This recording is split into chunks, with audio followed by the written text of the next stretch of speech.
Hi guys, welcome to Mahi cricket. Guys, T20 world cup super 8 match number 49 United states versus England. ఈ రెండు teams మధ్య ఈ match June 23వ తారీఖు రాత్రి 8 గంటలకు sir VVN Richards stadium West Indies లో జరగబోతుంది. ఈ రెండు టీమ్స్ మధ్య మ్యాచ్ అంటే చాలా ఇంట్రెస్టింగ్ అయితే ఉండబోతుంది.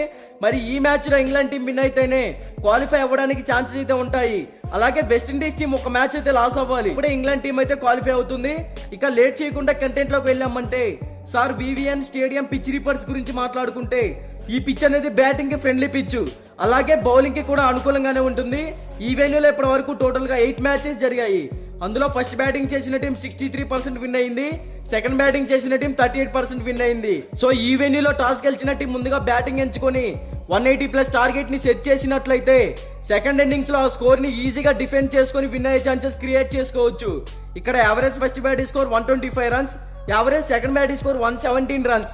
అలాగే ఈ వెన్యూలో పేస్ ఆర్ స్పిన్ బౌలింగ్ గురించి మాట్లాడుకుంటే లాస్ట్ 10 మ్యాచెస్ లో పేస్ బౌలింగ్ కి 49 వికెట్స్ పడ్డాయి, స్పిన్ బౌలింగ్ కి కూడా 49 వికెట్స్ పడ్డాయి. సో ఆల్మోస్ట్ ఈ పిచ్ అనేది స్పిన్నర్ పేస్ కి రెండింటికి అడ్వాంటేజ్ గా ఉంటుందనే చెప్పుకోవచ్చు. ఇక ఈ రెండు టీమ్స్ మధ్య ఇప్పటి వరకు ఒక్క మ్యాచ్ కూడా జరగలేదు, ఇదే ఫస్ట్ మ్యాచ్. మరి ఈ మ్యాచ్ లో బోత్ టీమ్స్ ఎలాంటి పర్ఫార్మెన్స్ ఇస్తాయో చూడాలి. అలాగే బోత్ టీమ్స్ గురించి మాట్లాడుకుంటే యుఎస్ఏ టీం కెప్టెన్ గా అరుణ్ జానస్ అయితే నాయకత్వం వహిస్తున్నాడు.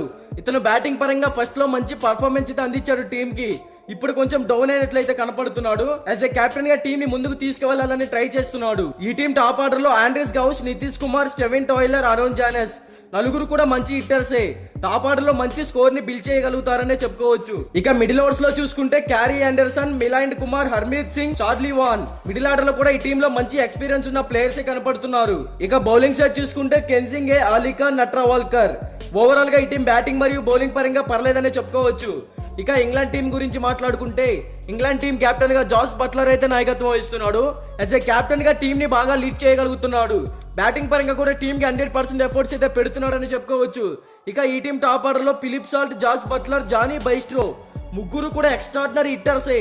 టీం కి పవర్ ప్లే లో ఒక పెద్ద స్కోర్ ని అందిస్తారు.